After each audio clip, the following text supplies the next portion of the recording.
আল্লাহুম্মা জাআলনি শাকুরা ওয়া জাআলনি সাবুরা ওয়া জাআলনি ফি আইনি সাগীরা ওয়া ফি আয়ুনিন নাসি কাবীরা।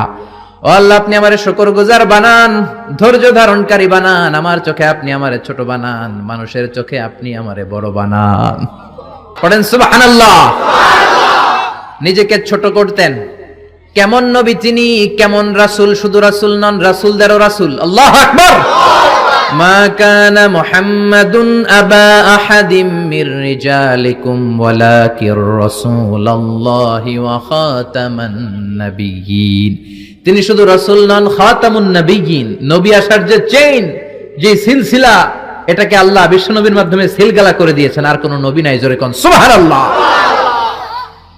তিনি শ্রেষ্ঠ নবী, নবীদেরও নবী। তিনি এমন নবী যিনি হ্যাঁ বললে শরীয়তের সবকিছু হালাল হয়ে যায়, তিনি না বললে সব হারাম হয়ে যায়। তিনি আঙ্গুল তুললে পূর্ণিমার চাঁদ দুই ভাগ হয়ে যায়।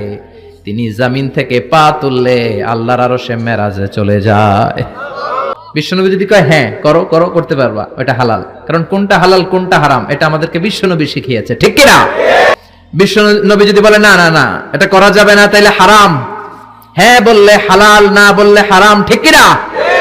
আঙ্গুল তুললে চাঁদ দুই ভাগ হয়, পা যদি জমিন থেকে উপরে উঠায় আল্লাহর আরশে মেরাজে নিয়ে যায় কে?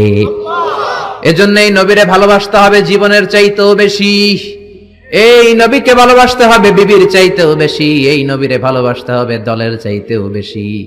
এই নবীরে ভালোবাসতে হবে নেত্রীর চাইতেও বেশি, ঠিক কিনা?